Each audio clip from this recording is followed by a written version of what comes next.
Hello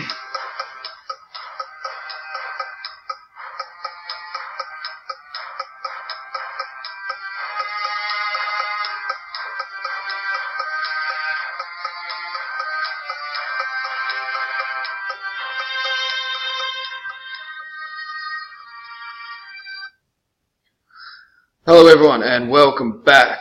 This is Nathan Mottee and it's a pleasure to have you all here again.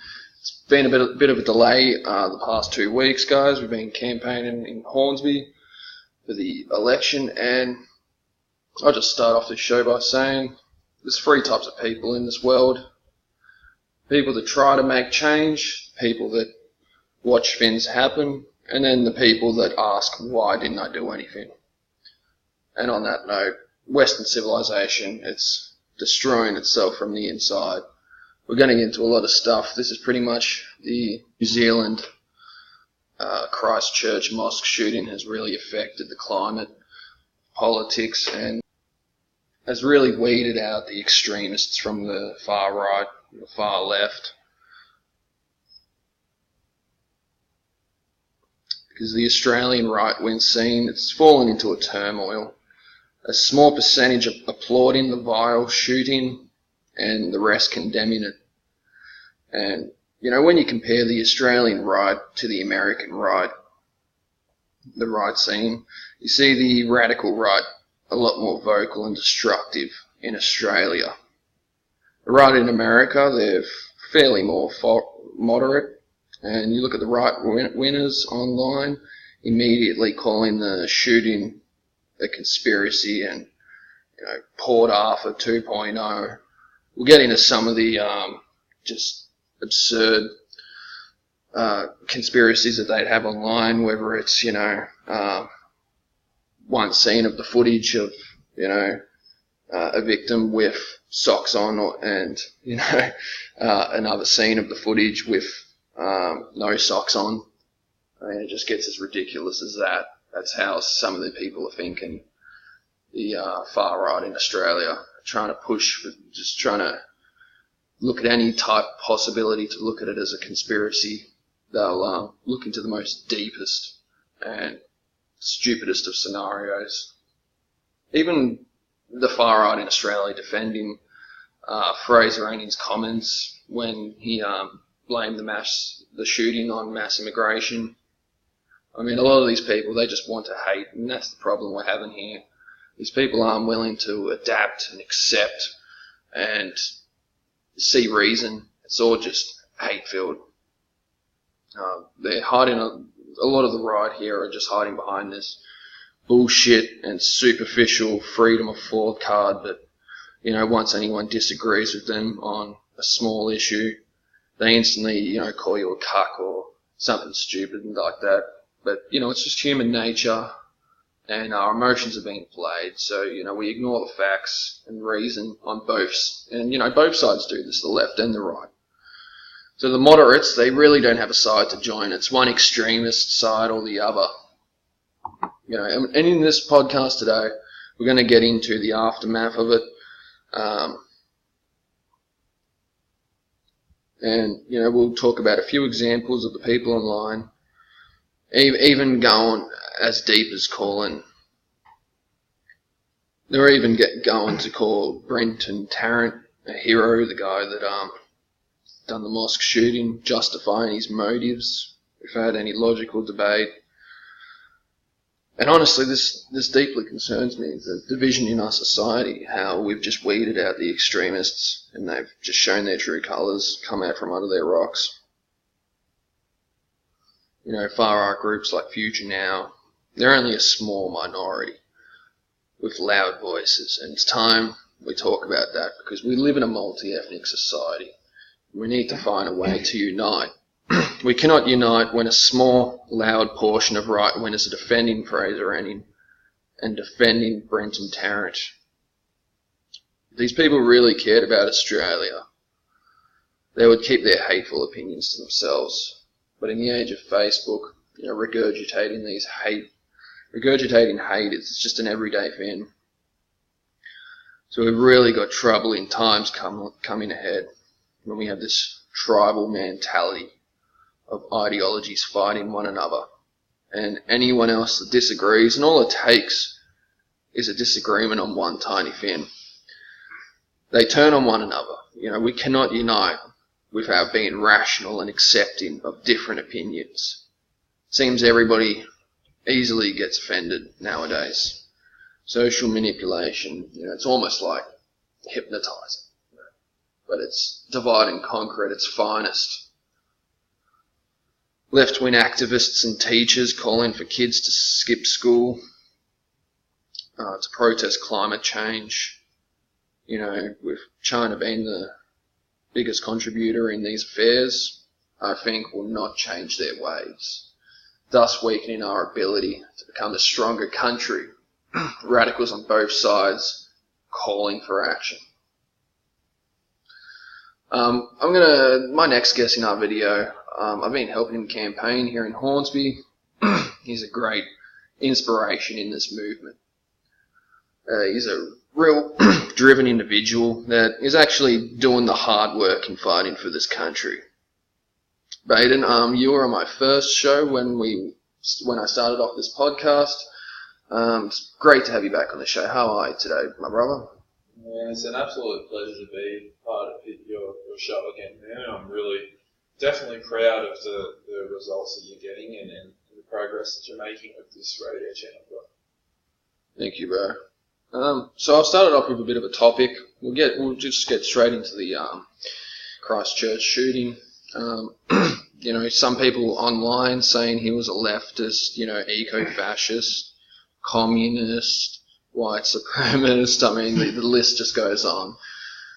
But according to his manifesto, that's what he was saying. It was a communist, eco-fascist type of leaning. But when you look at him when he was in court, I mean, I saw another meme, right, of somebody comparing, the picture of him in the car, and there was a guy in court with his face unblurred, because when Brenton Tarrant went into court, did the supposed white supremacist symbol, or it's okay to be white, however you want to see it, whatever the media kind of driving that narrative. So his face was blurred. I saw a picture and his face was unblurred. It just looked completely different. I mean, you could kind of see in the blurred photo he didn't have hair, and then when you see this picture, it's like just completely off-putting. But so he was doing the hand gesture that was in court of it's okay to be white, supposed white supremacist symbol in court. I'm not saying that's a white supremacist symbol, but it kind of clears up the air of this guy's motives. And of course any rational person wouldn't want to see this happen, but this whole event has been politicized, and people on all sides are blaming each other. And this is exactly what this guy wanted. Within the first hour people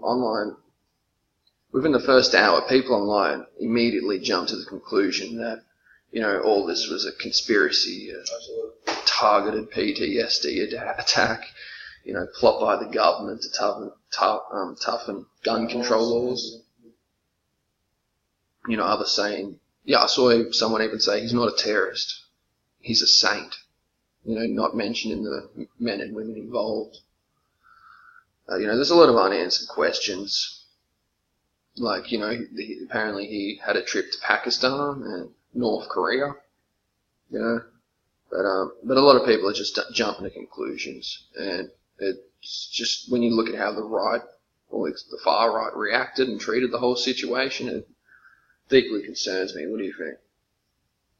Well, I think in situations like that, and people, especially on the white side of the political spectrum, definitely like to deflect the issue and try to alleviate as much responsibility on how ideological possession on either the left or, in this circumstance, the right has a major prevalence, and definitely it has a massive detriment to the reputation for the rest of the right and the values that they stand for. And myself, I definitely have more sympathy to the right wing of things with a lot of the issues that they in a lot of the doctrines or a lot of the ideas that they promote, I definitely resonate with more. However, the problem is, man, is that, like I said, there've been, radical Islamic attacks on Christians. It happens all the time, and there's no denying that.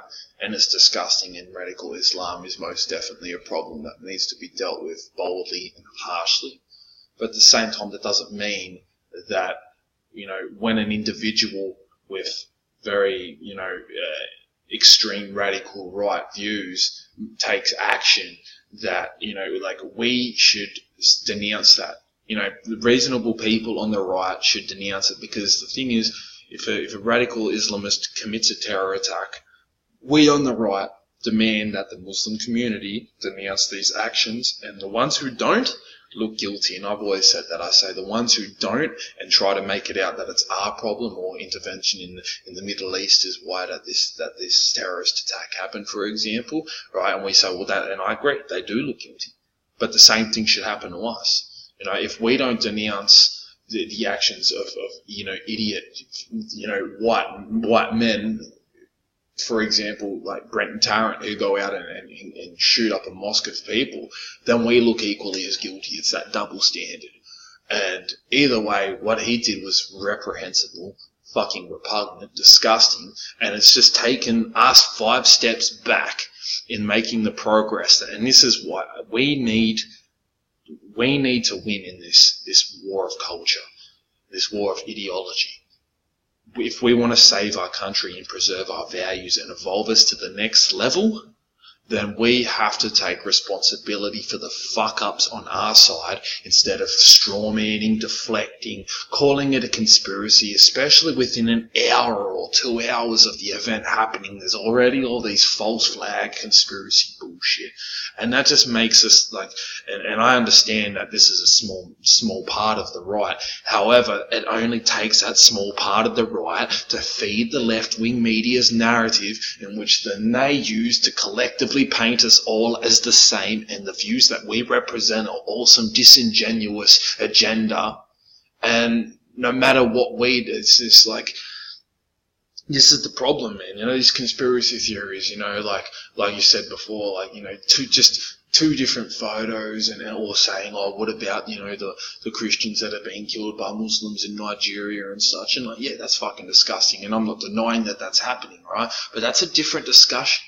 Or we can just keep playing this ping pong game. It's like, oh yeah, he shot up a church. This is so bad. This is so bad. Oh, and then we shoot up a mosque. Oh no, it's a conspiracy. He's a leftist. Is that, the right just can do no wrong to these people. There's no such thing as a radical right winger. And I've had these discussions with a lot of idiots before. Like, what extremists on the right? What's a right wing radical? It's like, man, that playing that naive and ignorant card, is just exactly what makes us look, and it's so easy for the left to paint us with the same brush, and moderate people or people who may have conservative leaning views, they start becoming more distant from people who are fighting for the values that we're fighting for, essentially. Just to clarify what you were just saying regarding the Christians killed in Nigeria, the media coverage was appalling whenever it came to that. I mean, they were doing worldwide kind of memorials when it came to the mosque shooting, which is fair, and it should be that way. I think they even brighten up the Empire Statue of Liberty in memorial for it.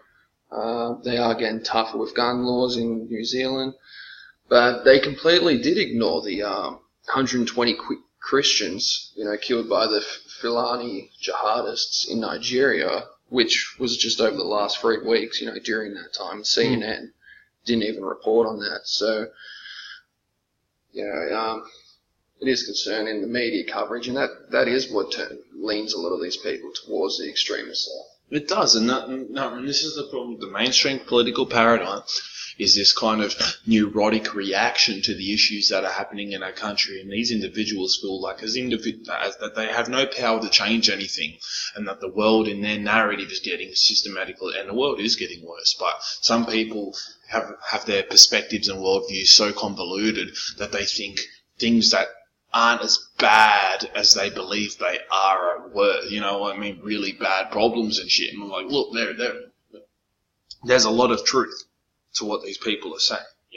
Definitely there's a problem with radical Islam. I'm never going to deny that. And honestly, terrorists should be fucking shot, in my opinion, man. Any form of terrorist in that regard. But these strawmans and deflective tactics don't help our cause. All it takes is, I just look at this echo chamber of these fucking extremist, right-wing, they're either applauding it, calling him a hero, or they're just vehemently denying it and trying to dismiss it as some kind of left-wing conspiracy theory to tighten gun. It's just like there's no substantiation to it. And a lot of these, it's easy for a weak mind to speculate. And disguise it thinking, I'm just an independent thinker, I'm doing that. But really, it's so easy to speculate about things and make you feel like, I know what's going on and I know about the depths and stuff, like what if, and it's not helping our cause. We need to win. And like I said, mate, look, the right is like that best friend of ours that has their life going forward, and they're about to get this top job, However, on the weekends they go out and act like fucking idiots. They get drunk and make an idiot of themselves, right? And all of these mainstream kind of like radical right-wing figures are applauding, oh, you're a legend, bro, you're the funniest, you're a legend, keep doing what you're doing. And we are like that one true friend that is like, bro, I want to see you succeed, pull your fucking head in and do something, man, and then start behaving better, And then these guys are saying, oh, yeah, no, he's not your real mate, man, he's fake. It's like, no, I'm the only real mate that will pull you up on your bullshit. And then I've already had people, I have people on Facebook all the time calling me a communist or a leftist or a socialist or a Marxist, the hell out of me too. Or a sheep, for example. It's like, mate, I have the balls I'm willing to lose followers because I can attack both sides of the spectrum. A sheep will just adhere vehemently to their tribe, their tribe's doctrines, their tribe's ideology, never criticize it, and only ever attack the other side That's what a lot of the right are doing nowadays. They can't. Oh, the left do it too. The left do it fucking a lot. The left do it shitloads, man. But the point is that that happens on both sides, and we need to be able to understand this dogmatic ideological possession, and it's the absolutely pernicious effects that it has on our psychology as individuals, and how it distorts the way we see the world, because we think we know, we grasp onto what we know is the truth and it can be proven, but then we become arrogant and think that we just can filter the truth automatically without even really having to dig deeper into things, because, I'm right, so we are more focused on logic, therefore any kind of right-wing narrative that I regurgitate's automatically right. I don't have to break down the intrinsic and complex levels of understanding in order to formulate a proper conclusion. I'll just take what I hear from my source of confirmation bias at face value and then repeat that later on in debate whenever it's convenient. Yeah, I know these people annoy the hell out of me too. I mean, a lot of these people that just instantly jump to the defense that it was some kind of false flag attack, like to put up all these statuses of, the right is the moral to free speech, the defenders of free speech. Oh, man. But once I brought up but they instantly attacked me when I asked for proof that the Christchurch shooting was a conspiracy. Man, these are the same people, bro. These are the same people who say, oh, anyone who criticises the left is a fascist, right? And then as soon as you criticise the right, you're a Marxist to these. But it's the same cognitive processes. It's the same way of thinking, just a different ideological narrative. It's These people are trapped in this very primitive paradigm of political understanding where they may know what's going on, but just simply knowing about the effects and how bad radical Islam or Islam has been to a lot of the Western world, and they just think that's all there is to know.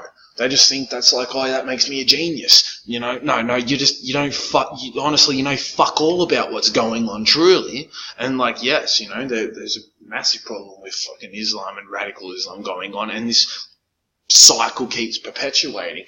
However, you can't just assume that every single person who identifies as a Muslim are all some disingenuous, evil kind of people with some sinister plot to kill, you know, destroy Western society. No doubt that there are definitely a lot of people in that group who do have those views and sentiments, but not all of them. You can't just, you know, and then you got a lot of people on the right saying, oh, you know, the left can't call us all fascists and collectively demonise us. You don't know us. You can't make assumptions. Anyone who's not a leftist is a rightist. But then everyone who fucking identifies as a Muslim is somehow all just thinks the exact same, even if they're fighting for the values of our country, even if they put themselves in the firing line to fight for what we fight for in our country. They are somehow evil and bad, and it's idiots like that who ruin it for the rest of us, man, who make us all look bad. And we know through campaigning, man, we have people, you know, come and just say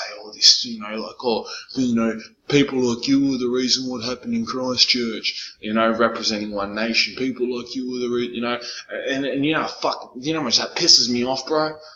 You know, that these people call us, they put it all on us, and then how we got these radical right-wing morons saying, oh, you know, he's a leftist, he's this and that, or whatever, you know, like, man, his narrative fits what the media would call far-right so easily, right? Going into another country and shooting up a mosque because he was anti-Islam, anti-immigration, right? He was a nationalist, which I don't have a problem with. I'm a fucking vehement nationalist, a very staunch nationalist myself, but it's the narratives and the motives behind his actions fit more to a radical right than a radical left. What kind of communist or socialist or Marxist shoots up a fucking mosque?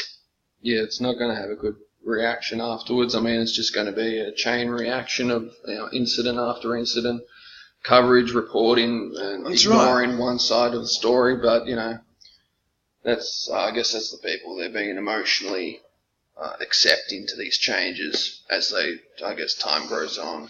The thing, man, the key to political understanding and being able to truly become an independent thinker is, in the mainstream political world, especially people in our generation, they buy into the provocatorish, antagonistic. It's like this whole, you know, online gang mentality where, you know, we're in our tribe or our gang or whatever.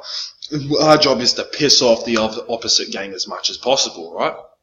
And the cycle keeps growing and snowballing and getting worse and worse. And everyone's focused, or not everyone, but too many people are focused on what's going on around them and not within themselves.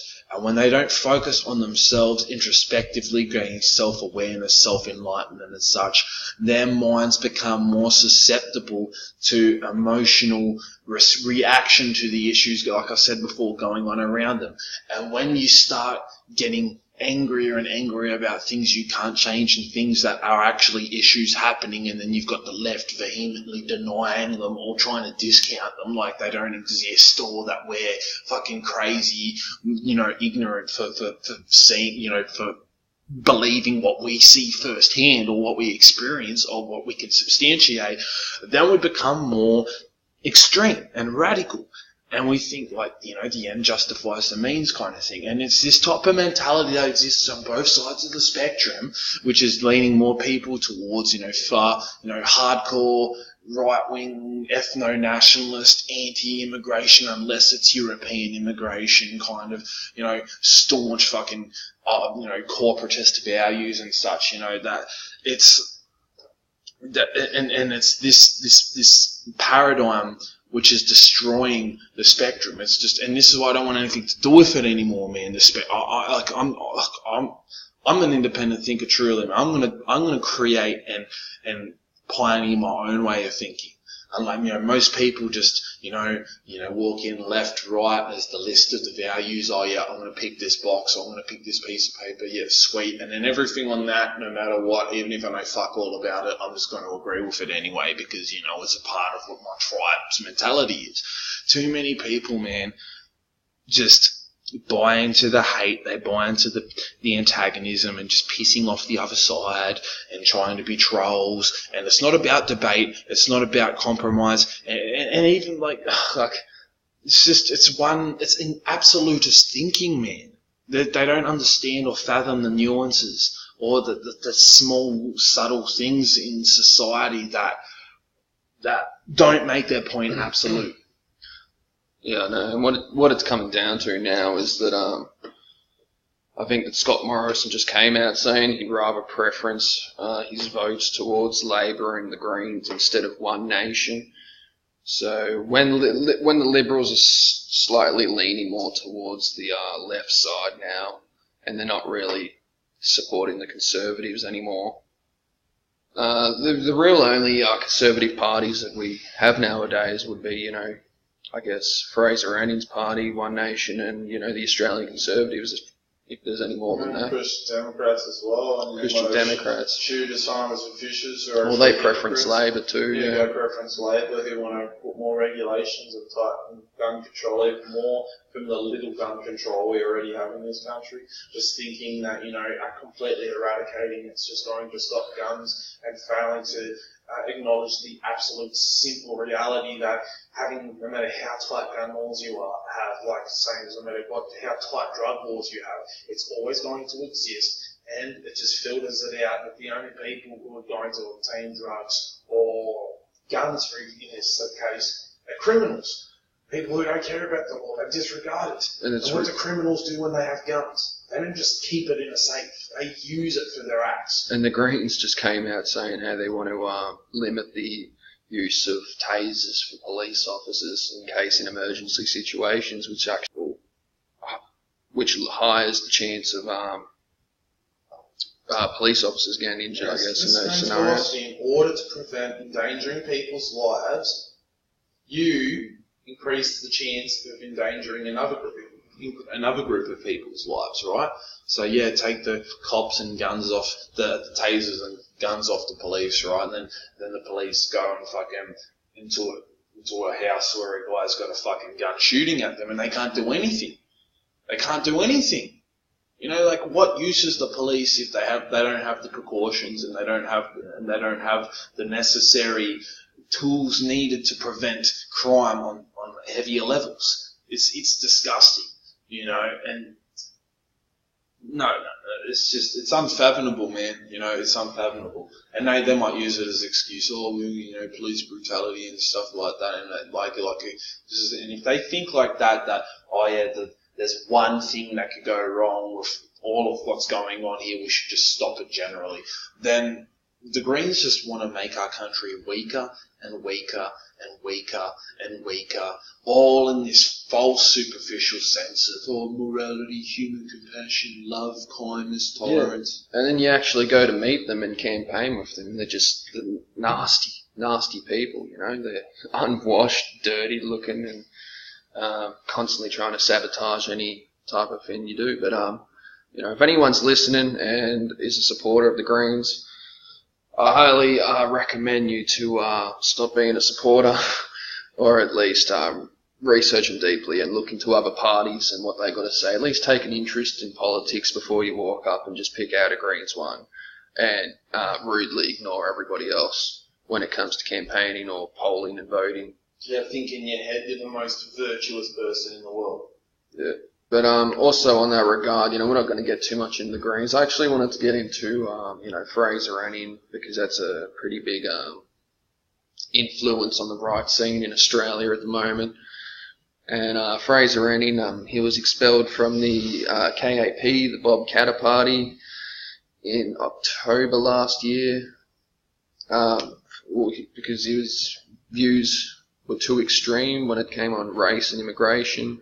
And, you can kind of understand why after Fraser just came out saying that the Christchurch terror attack blamed it on immigration, and in the past he's always invoked on the White Australia policy, but we didn't really know about Fraser too much back then. He only really became relevant after his, final solution speech in the House of Representatives. Yeah, in the House of Senate. But, Fraser Anning, he's just recently come under fire after, a Sydney lawyer came out demanding he should be charged for hitting the protester that egged him, and that the officers represent the boy for free.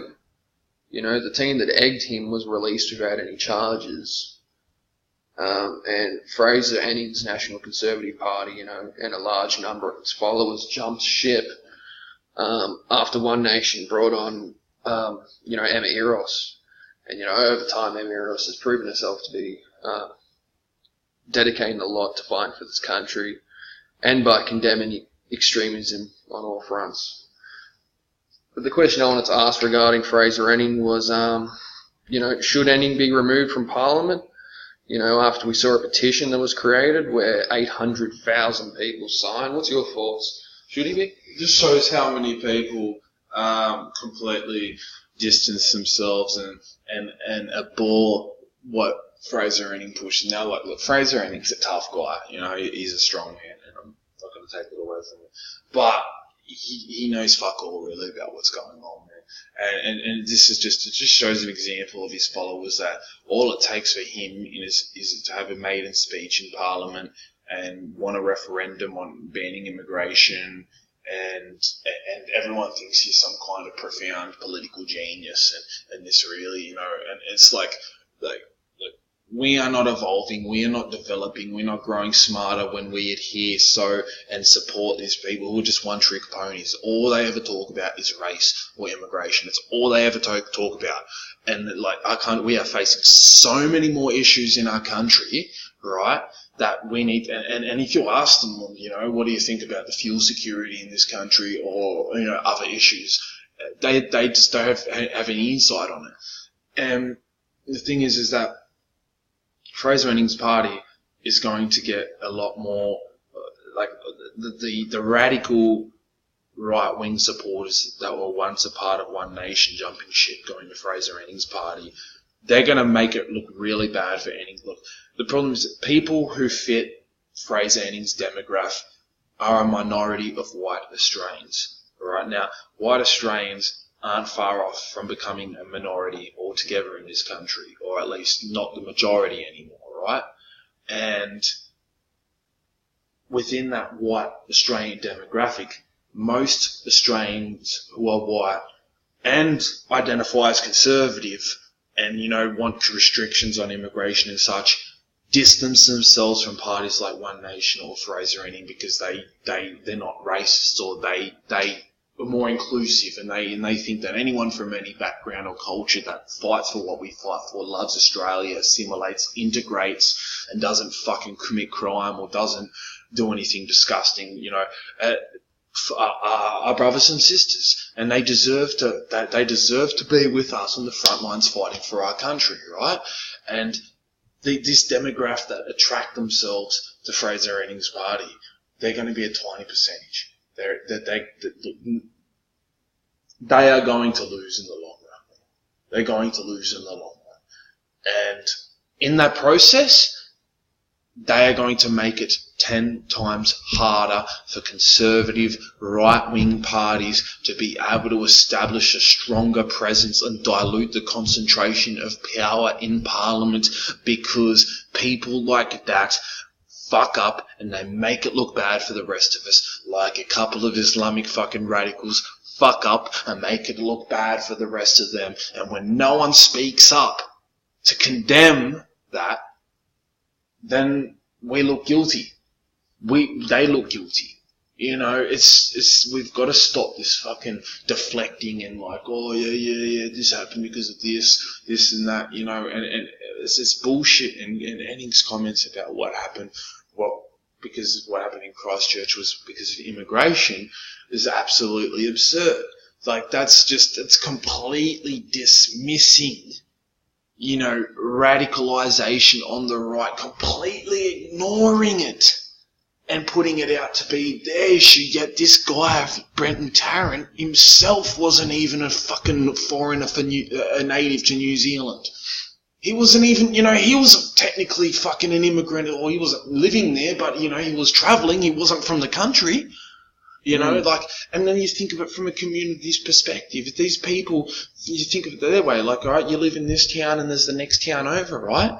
What, you're going to stop people from coming into your town from the next town over because they're not from your town?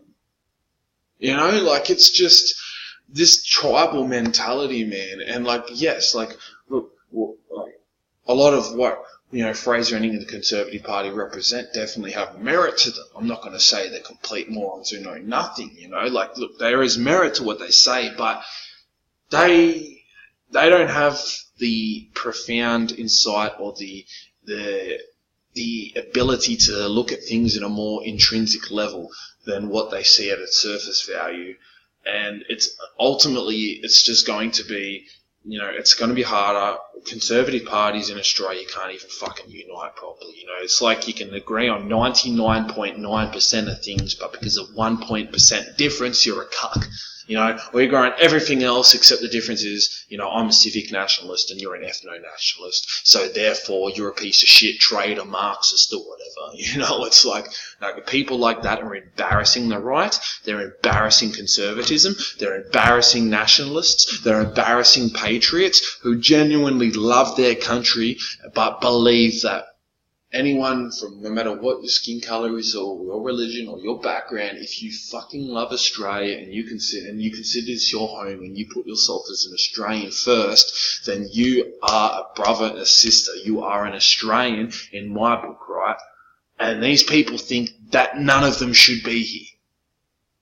How are you going to do that? How are they going to fucking do that? They're going to deport everyone who's not white. Multiple generations of, Italian families or, families from third world countries who have lived here, worked hard, built a legacy. Their kids are doing well, becoming doctors, teachers and such. What, you're just going to kick them out? People who have worked their asses off. And a lot of these fucking, hardcore fucking right-wing so-called conservatives fucking sit around smoking crack, dealing drugs, and they haven't even assimilated to the culture. They might be born here, but they haven't assimilated to the law or the values that we represent, that they virtue signal all the time. Oh, yeah, law and order. Immigrants breaking the law all the time, but we only ever talk about law when an immigrant breaks it. Yeah, my mate down the road's a fucking crack dealer, white trash piece of shit, but I'm not going to say anything about him. It's the double standards, the hypocrisies, man. It's just fueling this division more and more, and the only way that we are going to be able to take this country out of this deep, dark abyss that we are in is being able to unite as one superculture where we all become Australian and identify as Australian, and we make our own achievements instead of living in the shadows of other countries and what they do and taking whatever little bit of credit that we can and trying to boast like, oh yeah, we might not have created it or done anything, but they invented it in one of our facilities, so that's at least something. We've got to start doing our own shit and being masters and boosting our own prestige, our own culture. We need to have our own unique culture which stands out from the rest of the world instead of, and that's the thing with multiculturalism, is that it's so hard for us to formulate a common identity because there's so many different groups of people that have their own conflicting ways of seeing things, and to me, it's not uniting. To me, it's just another recipe for division. And until us from different backgrounds and ethnicities can finally come together and say, look, you might be religious in your way or whatever, but you consider yourself Australian, and what your practices aren't hurting anybody else, and you love this country, you put yourself as an Australian first, and you work hard, and you mix with different groups, and this is how it has to be. And if anyone doesn't want to conform or adhere to these basic principles that we are promoting, then I have no hesitation to put them on the next boat and kick them the fuck out. Yeah, absolutely. Yeah, let's get into this Hornsby election. I mean, it's been a rough 2 weeks. Big 2 weeks of campaigning, and we've been campaigning for One Nation. And what was it, on the first day of campaigning, we put up a call flute billboard, and we had someone rip it off and run away with it on the first day, within the first 10 minutes of when we started campaigning. And you chased him off. Is just some little wormy guy. He ran up on the train station, hid behind a couple of Liberals.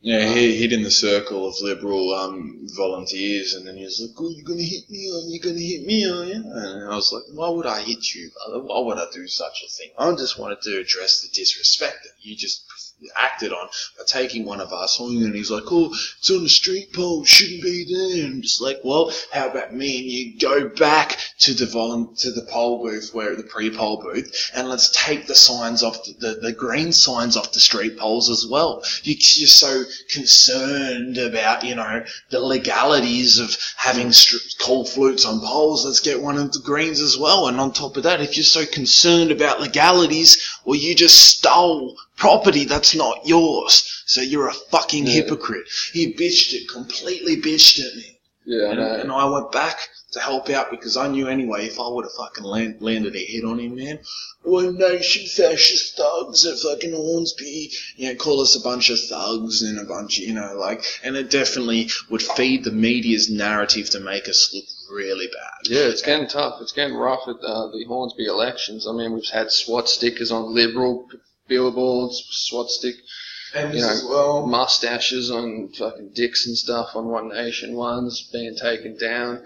The Greens even copped it when someone with a knife or box cutter, one time at night they saw it in the morning, all their green signs were just cut up and all over the place. They had to sticky tape them back together. That's what they do. They play dirty. They go around doing that to fucking people, and it's good. Yeah. There's a lot of good greenies. There's a couple of good greenies there.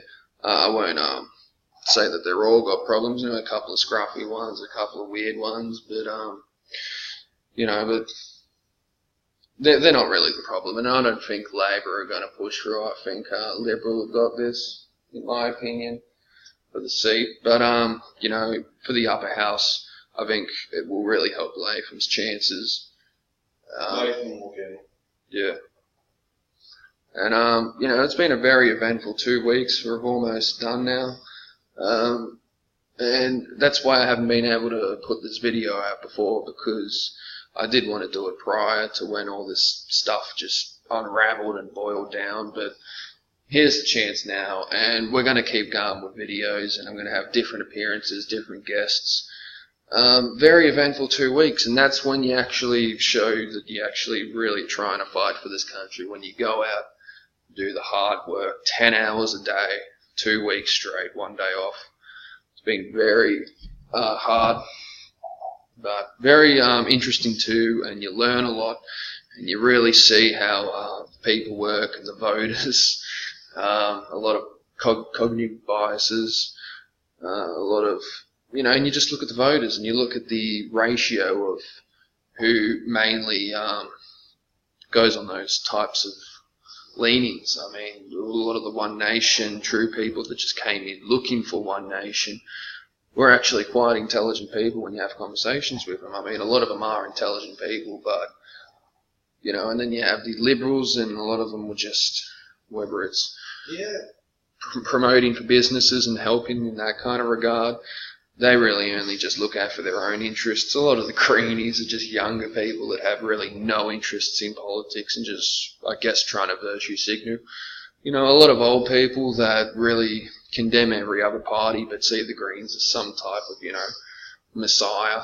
You know how many people on Facebook, when Emma was announced to be running for One Nation, saying One Nation would lose support, and I laughed at them on that day.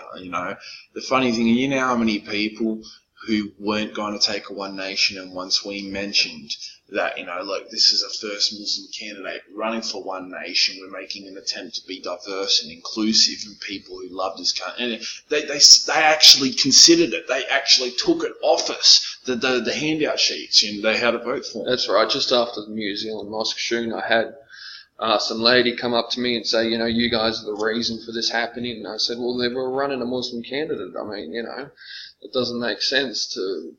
It's not really... We try and be balanced and rational and smart with, the policies that I guess One Nation are trying to put out. And when Pauline Hanson went on that the Seven Sunrise show, it just shows how scared these people really are of One Nation becoming a threat, because they have to, abuse Pauline the way they did and didn't even let her have a chance to, form a proper sentence without just going down her throat again. It was 2-on-1. Yeah, no, that's absolutely right, man, and I don't agree with everything that Pauline says, but, a lot of the values that she pushes for definitely have a lot of merit to them. Not absolute merit, but they do have merit to them, and it's not about, being balanced isn't being offensive. I've got some very strong opinions of my own, but for me, being balanced is being able to reach the most pragmatic solution that makes sense to no matter what side of the spectrum you're on. It makes sense, it's articulated correctly, and it doesn't have any predetermined narrative to it. And that's what we have to, look, we're not going to win the election. I know we're not going to win the election, right? But we have had a tremendous amount of support that I reckon will come second or third. I am very confident will come second or third, because the amount of people that have been winking and just telling us we're voting One Nation, such and such people who actually have now considered voting One Nation because One Nation had made an attempt to be more diverse. That is what's going to help the right and conservatism in Australia.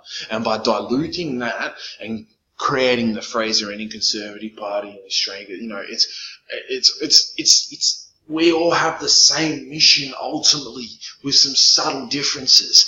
But because of those subtle differences, we can't come together. And if we came together, we would be a force to be reckoned with. And the more we split and separate into factions, the weaker we become. While the left, the Greens, Labor, they can fucking come together.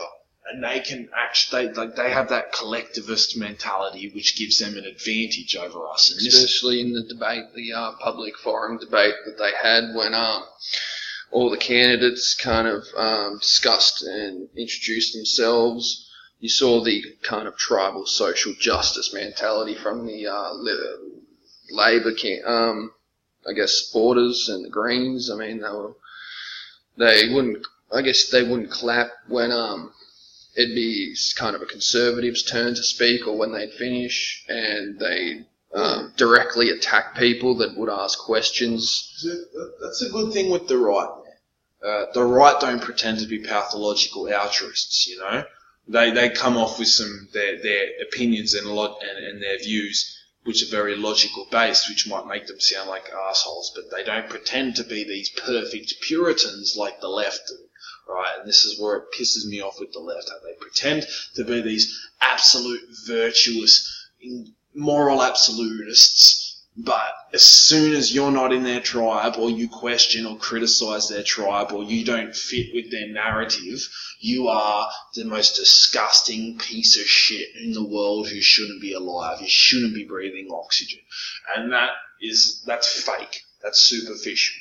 And to me, that's why I don't like them. I don't like a lot of what the left have become these days, and what they are these days, are just, a bunch of people, this is always summarised, alright? But people in the Greens and the left who genuinely do care about the world, they care about civil rights, they care about a lot of issues that actually have a lot of relevance and truth to them, right?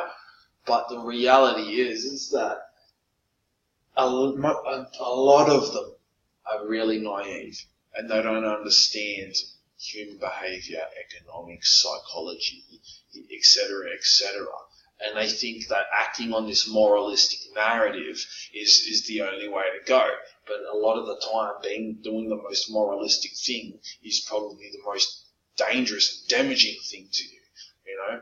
And and then the other kind of people who preach this vehement morality, if they're not naive, they know the ramifications for the things that they're pushing, but they don't care. They don't care. And that makes them disingenuous. That makes them understand that take Labour voters, free this, free that, socialise everything, free this, free that. We're already in $760 billion debt in this country. And what they don't realise is that the more spending is going to exponentially accumulate the debt, which inherits to the next generation. They're not even factoring in the fact that the baby boomer demographic is a large part of the chunk of the population.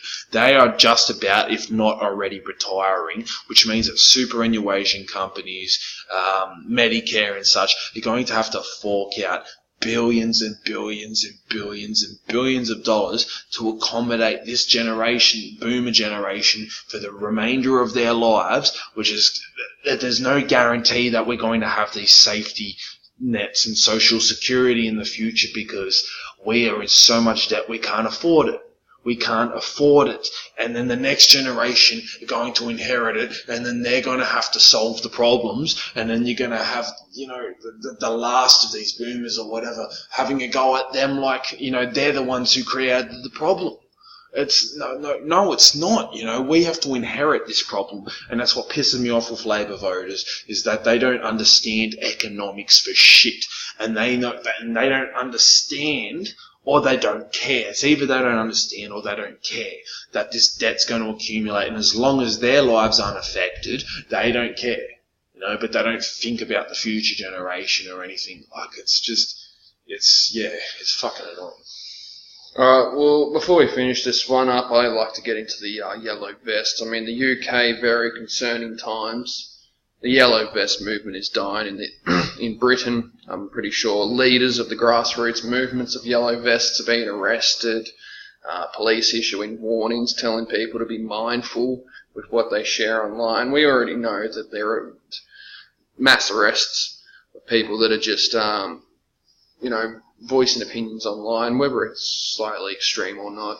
Doesn't really matter, but Britain is facing a very crucial time when it comes to free speech. France is kind of having civil conflicts as well when it comes to uniting this yellow vest movement. We're going to talk about week 18, which pretty much just happened. It was one of the most violent weeks in France. There was 500,000 protesters, and the new tactics that the yellow vests are using to slow down police, the pooper tops. So they pretty much, get feces and urine, put it into a condom, wrap it up like a water bomb or whatever, throw it at police, and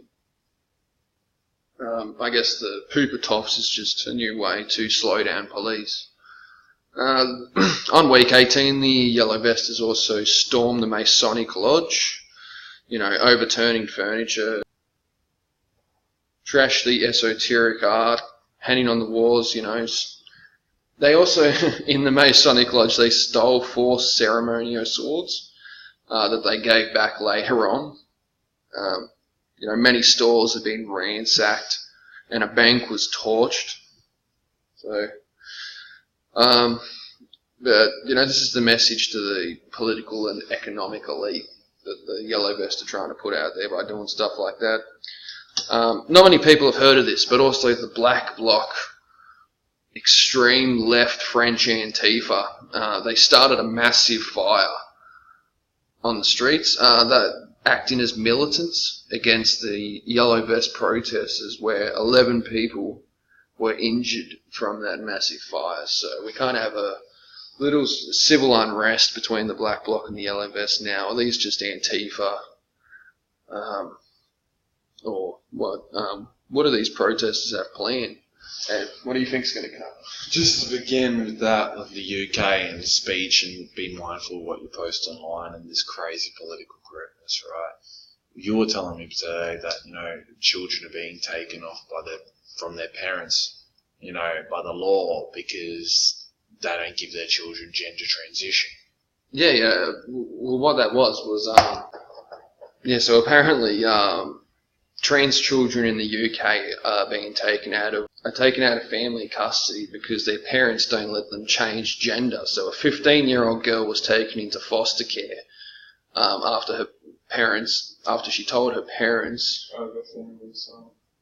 were refusing to support the decision to change gender.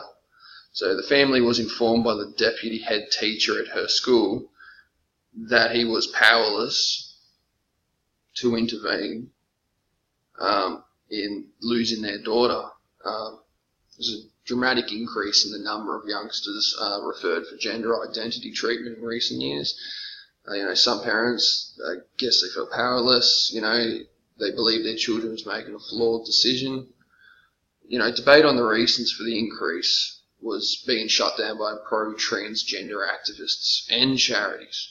And there's a danger that children were changing gender to be like their peers rather than by an individual choice.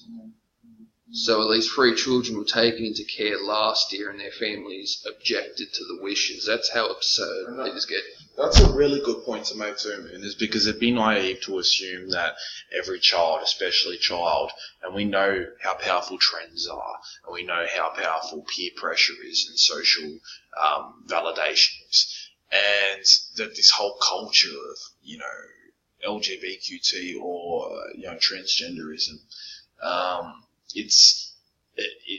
it'd be naive to think that every single child who wants to be the opposite gender, that's an individual choice that they've made solely from their own want, instead of having that subconscious influence of that, there's so many other kids doing it, I want to be like that too,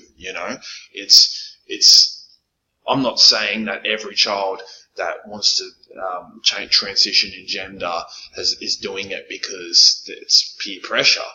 But I'm not saying that every child that wants to change gender is doing it because that's what I'm saying that not every child that wants to transition gender is doing it because it's an individual decision, and we have to understand that.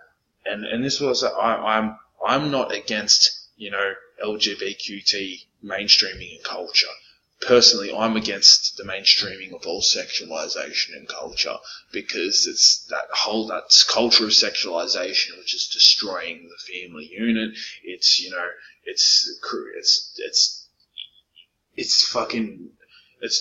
Relationships don't last as long as they used to. Divorce rates are going through the roof. We've got single mothers or single fathers and pregnancies at young ages, and it's tearing and degenerating our society apart. And sexuality should just be kept to the bedroom and whatever you want to do, as long as it's not fucking necrophilia or pedophilia or anything like that. Really bad, disgusting shit. That homosexuality, whatever. I have no problem if people keep it to the bedroom, and I don't even have a problem with Mardi Gras and shit like that. My problem with Mardi Gras is, having children just see certain types of behaviours that you do see there. I was at the Mardi Gras this year, man, and there was some pretty, most of it was good, it was fun, but there was some pretty fucking degenerative shit. And it was kids right there, seeing old men with their cocks out and with their dicks out and shit like that, walking on dog leg, it's an Orwellian nightmare. But we're gonna have to finish this up very soon. What do you think about the black bloc and yellow vest? Okay, with the yellow vest and shit like that, bro, and black bloc. Okay, we know that. Storm and Masonic Lodge, Burner Bank and shit, but that's not going to change anything on a significant scale. What they have to do is capture Macron and his key supporters, in order to make the proper change and revolution in government.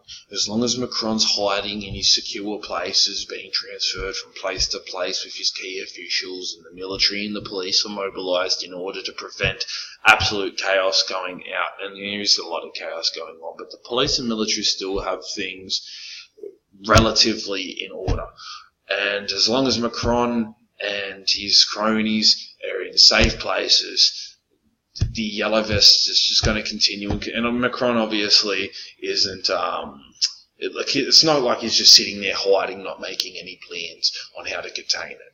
He's going to have fucking UK, he's going to have the EU obviously work on something to be able to help him contain the yellow vest movement. He's not just going to sit there like, oh yeah, just hope it blows over, He's a politician, man. He's a leader of France. He's going to be strategizing and making calls and networks and shit in order, and contacting his cronies or his superiors in the UN and or his puppet masters and the UN. And look, I hope the yellow vest succeeds. I really do. I'd love to see a transition. He just came out saying how the yellow vest movement is now banned in France.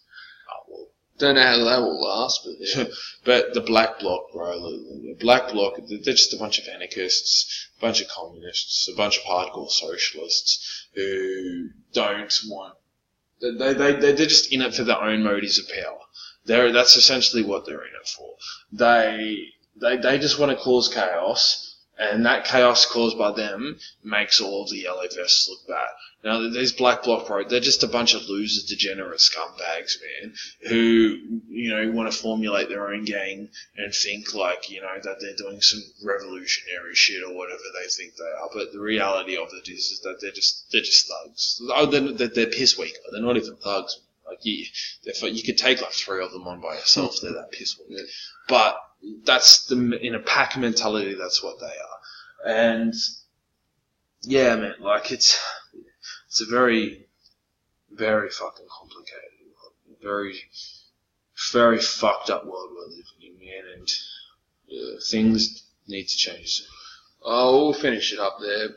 Just a message for everybody, please be mindful with everything that's going on. Have an open mind. Stop this tribal pack mentality and these cringy online gimmicks that aren't helping the movement at all. We've all got to unite, and we've all got to try and stick together. It's us against a lot of enemies. Bane, thank you again for coming on the show, and hopefully we can do some kind of freeway talk, maybe with Clint. Would you like that? Yeah, I love Clint, for sure. Maybe even Dr. Dave included into that equation as well. Dr. Dave's definitely a very profound man.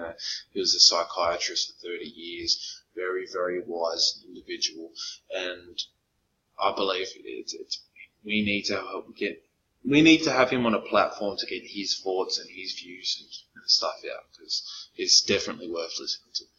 Thank you for having me, bro. Thanks for joining, Bravo, and we'll definitely have you back on the show again soon.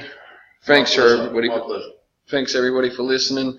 It's been a pleasure having you all here, and we will see you all again very soon in the next video, and I hope you enjoy.